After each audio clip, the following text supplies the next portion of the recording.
Record-breaking ang naitalang temperatura sa NAIA, Pasay City kahapon na pumalo sa 38.8 degrees Celsius. Yan na po ang pinakamataas sa Metro Manila sa loob ng mahigit 100 taon. Ay sa United Nations, noong isang taon pa, hindi na nga raw global warming kundi global boiling na o kumukulong klima sa buong daigdig ang nararanasan natin. Nakatutok si Katrina Son.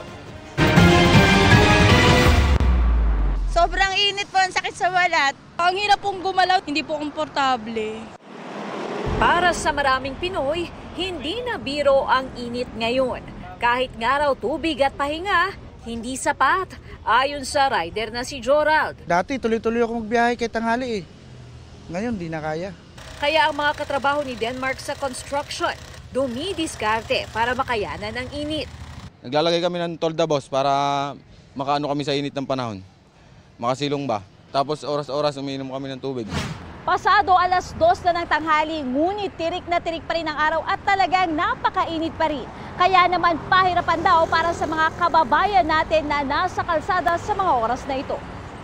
Kahapon, sumampas sa 38.8 degrees Celsius ang temperatura sa NAIA, Pasay.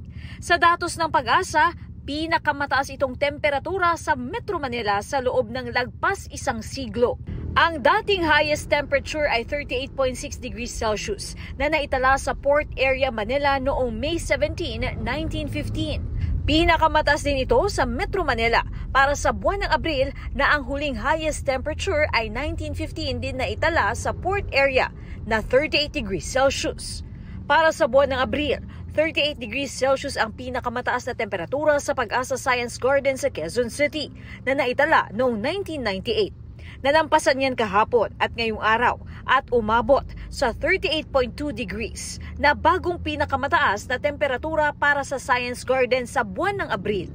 Ibang usapan pa ang heat index o iyong damang init. Nakadepende ito sa air temperature at sa humidity. Sa Metro Manila, 45 degrees Celsius sa NAIA at 42 degrees Celsius sa Science Garden. Pareho yang nasa danger level. Nasa danger level ang heat index sa 44 na lugar na minomonitor ng Pag-asa. Pinakamataas sa Apari, Cagayan na 48 degrees Celsius ang heat index. Sunod ang Virac, Catanduanes na 47 degrees Celsius. Pwede sa ibang lugar po ay magkaroon pa rin po ng mga record high hanggang sa second week po ng Mayo.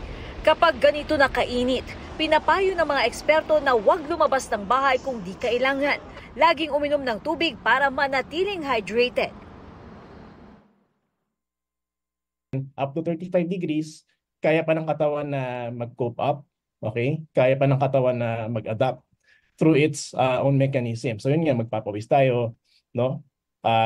To try to bring down that core temperature. Pero pag mas mataas na doon, hindi na, no? So para ma-overwhelm na yung body to regulate its own temperature. Kapag nakakaranas na ng hilo, pagkalito, paglabo ng paningin o pagkawala ng balanse, agad magpatingin sa doktor. Mula pa noong isang taon, nagbabala na ang United Nations sa tila kumukulong klima ng daigdig. The era of global warming has ended, the era of global boiling has arrived. Ayon sa Greenpeace, mas matindi at nakamamatay na ang nararanasang init ng mga bansa ngayon. Yung global boiling po talaga is to emphasize yung urgency, no, and yung scale and yung severity ng nangyayari ngayon. So since 1980s, alam na po natin na tumataas yung temperatura ng mundo. Marami na pong scientists, no, ang nakapag-prove nito. Kaya hinihikayat ng UN ang mga bansa na umaksyon. Binigyang diin niya ang papel ng 20 pinakamaunlad na bansa sa daigdig at mga fossil fuel companies sa global emissions. Malaking tulong din daw talaga na maraming puno at halaman. Sa concrete jungle ng Metro Manila, may mga green space pa rin para sa mas preskong hangin. Sa Maynila, nariyan ang Arroceros Forest Park na tinaguri ang last lung ng lungsod. Pati ASEAN Gardens sa Intramuros. Academic Oval ng UP Diliman naman sa Quezon City. What we can do more is to help put more greenery on our streets. Yes, may concrete pa rin siya, pero at least mas may shade naman that can block out the heat. Para sa GMA Integrated News, Katrina Son, nakatutok 24 oras. Mga kapuso, patuloy na tumutok sa mga balita. Mag-subscribe sa GMA Integrated News sa YouTube. Sa mga kapuso abroad, samahan nyo kami sa GMA Pinoy TV at www.gmanews.tv.